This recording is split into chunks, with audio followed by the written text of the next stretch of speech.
Video में हम आपको यही बताएंगे कि माता सीता को क्यों अपने कर्मों का फल भोगना पड़ा था, किस कारण से अपने कर्मों का फल भोगना पड़ा था।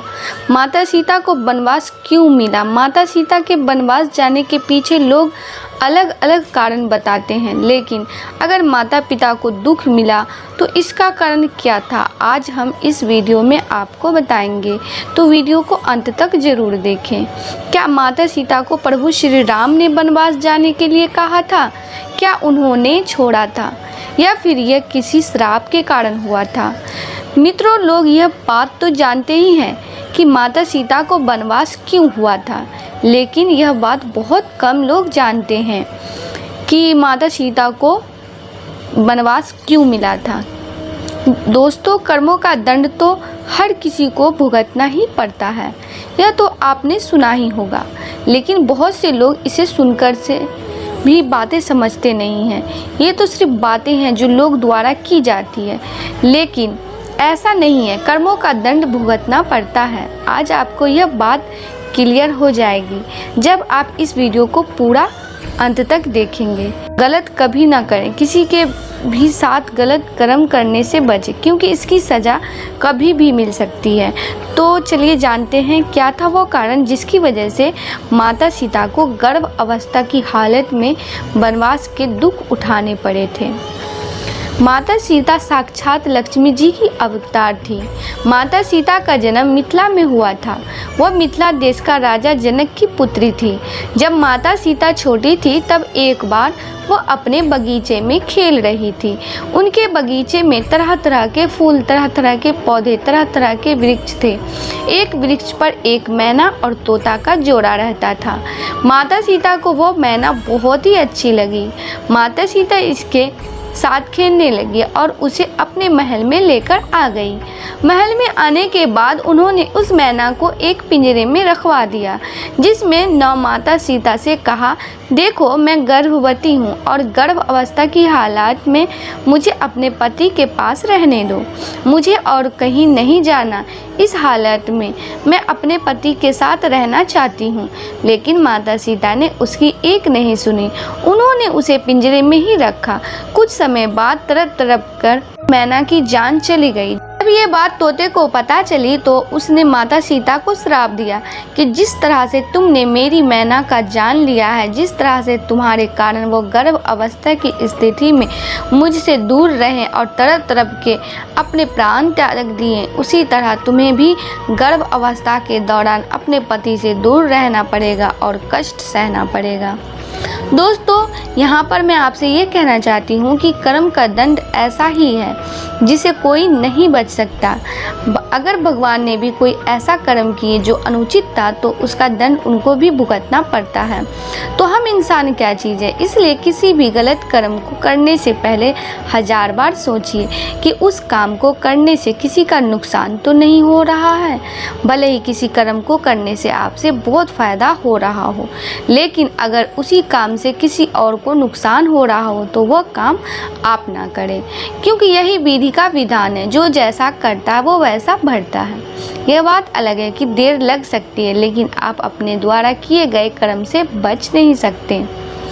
रावण की मृत्यु के बाद जब सीता और राम, लक्ष्मण और माता सीता सहित अयोध्या लौटे तो अयोध्या में धूमधाम से खुशी मनाई गई और श्री राम और माता सीता का राज्य अभिषेक किया गया। राज्य अभिषेक करने के बाद 11,000 साल तक माता सीता और प्रभु श्री राम ने अयोध्या पर राज्य किया।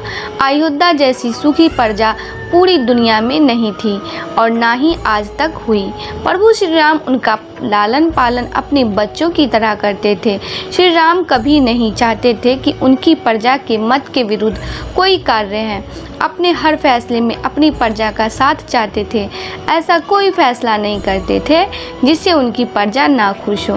प्रभु श्री राम एक मर्यादा उत्तम, मर्दित राजा, मर्दित भाई और दुनिया की हर प्रकार की मर्यादा से परिपूर्ण थे। एक समय की बात है, एक महिला किसी कार्य वस्तु दूसरे गांव में गई थी। जब उस गांव से लौट रही थी तो रास्ते में अंधेरा हो गया और बारिश का मौसम था, तो केवट में नाव चलाने से मना कर दिया। तो वो महिला केवट के घर पर ही रुक गई और वहीं पर रात बिताई। सुबह होने पर जब वो अपने घर पहुंची तो उसके पति ने उसे सवाल किया कि तुम रात भर कहाँ थी? तो उन्होंने बताया कि मैं वर्ड के घर पर रुक गई थी क्योंकि रात में बारिश हो रही थी और केवट में नाव चलाने से मना कर दिया था, परंतु उसका पति नहीं माना और उसने उसे दोषी समझा। केवट के घर जानबूझकर तू रुकी है, तुम्हारा और केवट का संबंध सही नहीं है। इस बात पर वो महिला न्याय मांगने प्रभु श्री राम के महल पहुंची और सारी बात बताई। इसी बात के कारण लोगों ने बातों बातों में माता सीता को भी कहना शुरू कर दिया कि माता सीता भी तो रावण के घर इतने दिन रहकर आई थी, तब तो श्री राम जी ने कोई प्रश्न नहीं किया।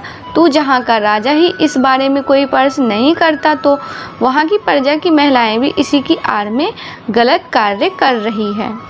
जब इस तरह की अफवाहें प्रजा द्वारा फैली गई तो भगवान श्री राम ने वेश बदलकर प्रजा के बीच में जाकर उन्होंने खुद लोगों द्वारा कही गई अफवाहों के बारे में सुना और यह सुनकर प्रभु श्री राम बिल्कुल हताश हो गए। ये मेरी प्रजा है जो मेरी पत्नी पर कलंक लगा रही है। दरअसल प्रभु श्री राम ने माता सीता को वनवास जाने के लिए नहीं कहा था, वो तो माता सीता ने जब देखा कि मेरे कारण मेरे प्रभु को लोग गलत कह रहे हैं, तुमने खुद ही बन जाने का फैसला किया और भवन को चली गई। वन में जाकर वो वाल्मीकि जी के आश्रम में रुकी थी। वाल्मीकि जी वही जिन्होंने पूरी रामायण पहले ही लिख दी थी। वाल्मीकि जी के आश्रम जाने से पहले ही माता सीता गर्भवती हो चुकी थी, परंतु इससे पहले कि वो प्रभु श्री राम को यह खुशखबरी बताती, प्रजा में अफवाह फैलने के कारण वे वन को चली गई। वाल्मीकि जी के आश्रम में ही माता सीता ने लव और कुश को जन्म दिया। लव कुश को जन्म देने के बाद उन्होंने स्वावलंबी बनाने की शिक्षा तथा वाल्मीकि जी ने उन्हें अस्त्र और शस्त्र का ज्ञान कराया और साथ में रामायण भी पढ़ाई। वाल्मीकि जी ने रामायण को संगीतबद्ध किया था और यह संगीत उन्होंने लव और कुश को सिखाया था। लव और कुश अयोध्या नगरी जाकर उन्होंने ये संगीत इस तरह से गाकर लोगों को सुनाए कि लोगों को पछतावा हुआ कि उन्होंने माता सीता पर कलंक क्यों लगाया और अंततः माता सीता और अयोध्या आई और वहाँ पर उन्होंने कहा कि यदि मैं निर्दोष हूँ, अगर मेरे दामन पर कोई गलत नहीं है तो हे धरती माँ, आप मुझे अपनी गोद में ले लो। उसी समय धरती फट गई और माता सीता धरती में समा गई। इस तरह से प्रजा को यह विश्वास दिलाया गया कि माता सीता बिल्कुल पवित्र थी। दोस्तों, लेकिन जो कुछ भी हुआ, वनवास जाने के पीछे का कारण माता सीता के द्वारा किया गया कर्म ही था। माता सीता के कारण ही वो मैना गर्भ अवस्था में अपने पति से दूर रही और तरप तरप करके अपने प्राण त्याग दिए।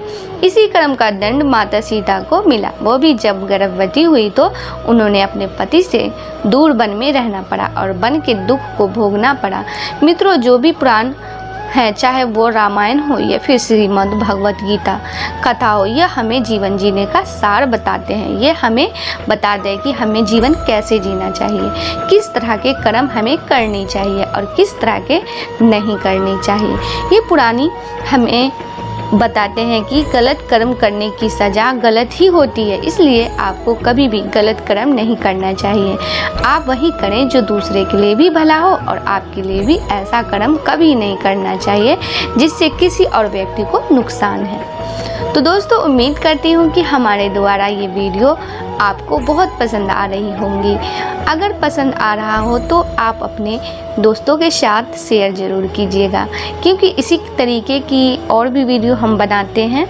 तो आजकल हमारे युवा पीढ़ी को, क्योंकि युवा पीढ़ी हमारे समझती ही नहीं है इनमें कितने गुण रहस्य छुपे हुए हैं, कौन से कर्म हमें नहीं करनी चाहिए, ये सारी चीज़ें हमारी युवा पीढ़ी नहीं जानती है। और किसी चीज़ को आगे बढ़ाने के लिए मैंने यह वीडियो शुरू किया है। मैं चाहती हूँ कि हमारे देश के युवा भी इस तरह के वीडियो और हमारे पुराणों से वाकिफ़ हूँ, क्योंकि हमारे पुराणों में वो भी सभी चीज़ें लिखी है जो शायद किसी कहीं भी नहीं लिखी गई है चीज़। हमारे वेद पुराण हर चीज़ पर खड़ा उतरते हैं। आज के लिए बस इतना ही।